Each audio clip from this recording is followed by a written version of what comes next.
Everyone, Dr. David Hill here with my good friend, Dr. Russell Osguthorpe.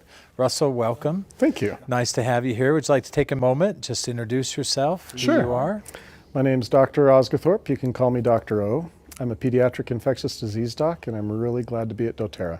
Well, we're happy to have you here. And today, we're going to talk a little bit about Copaiba and CBD. I would like to put it into a context of four very specific things. And this is going to surprise you, but price, purity, potency. And then I'd also like to talk about some new discovery we're making for Pathway. And I want to relate those all to CBD and this comparison to Copaiba. And one of the things that we know about CBD is that everybody has had seemingly great experience. We know that there's a good amount of information that's available, and we don't want to be discounting of any of that. So let's just talk some very specific things. When you think of those first three things, price, potency, and purity, what comes to mind to you? In the marketplace today, CBD is flooded all over the place. It's in every product imaginable, from mascara to doggy treats and everything in between.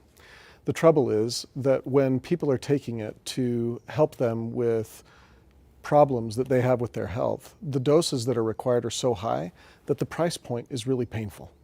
Well, it becomes painful and becomes unobtainable for most people. And purity is a different animal for me. I'm going to drill down on this just a little bit. It's doTERRA's calling card. It's what we do. It's Absolutely. What we know. And I know the intensity that goes with that. And in an industry that, as you indicated, has this plethora of products, we see a lot of inconsistencies in terms of the amount that's available of the CBD.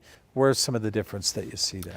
Well, the trouble with CBD is that the hemp industry, where CBD comes from, is not very regulated.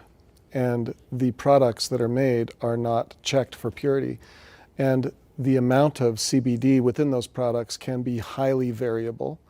Because of the dissonance that exists between the federal and state statutes around CBD, it's not a good time for us as a company to enter that arena. Let's look at the endocannabinoid system, CB1, CB2 receptors. Do you want me to explain it really quickly? Very quick for everybody to understand what that is. So the endocannabinoid system in our body controls a whole host of things. Eat, sleep, forget, relax, and the receptor tone matters. And you change that receptor tone by these chemicals that our body makes for ourselves. We call them endocannabinoids. In the plant world, there are lots of chemicals that plants make that interact with our own body's receptors, and they are called phytocannabinoids, and CBD is one of those. Beta-caryophyllene is another, right? And that potency issue, how much power you get to that system, either up-regulating or down-regulating that system, depends on how you bind to those receptors. And beta-caryophyllene is a direct binder to the system. Correct. And CBD is an indirect binder. So this offers some explanation why we're not saying that CBD has no value.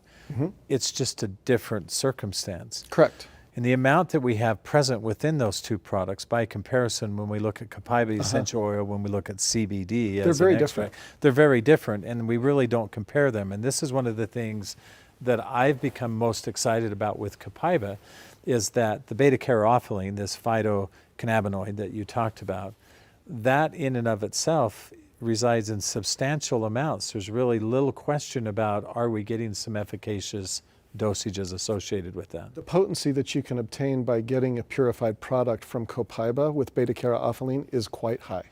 I really get excited about what we're currently discovering with Pathway.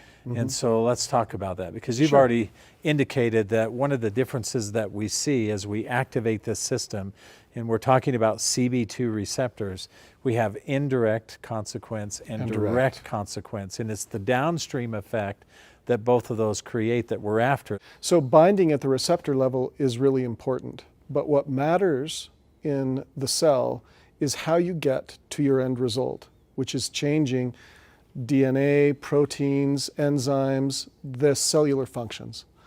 And direct binding at these receptors has effects that will drive cellular mechanisms to change certain outcomes within the body. One of the other things that I have liked about Copaiba as an essential oil product is the diversity that we see. It's not just phytocannabinoid that's there.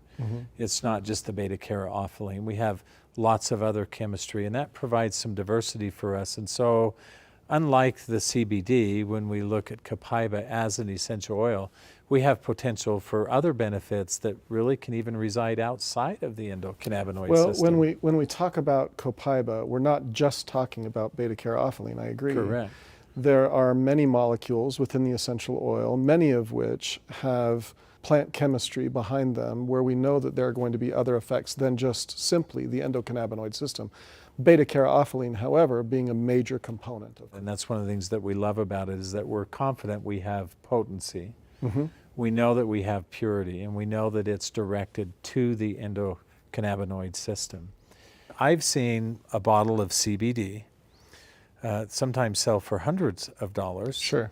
And the amount that I would have to consume, based on the discussion that we've had, is exponentially higher than what we would see with something like Copaiba that has higher chemistry, certainly not hundreds of dollars a bottle. And we've also know and have looked at the research and know that by comparison we can have very small dosage amounts and still create the benefit and the effect that we're looking for. That to me is one of the critical things. I get greater benefit from the Copaiba. And higher value. I get greater efficacy and I have much higher value. I come back to as well those 4 Ps. I think it's the foundation of what doTERRA does. Purity and price are extremely important when you're talking about a product like this, and I think that Copaiba will define itself in the marketplace quite nicely over time.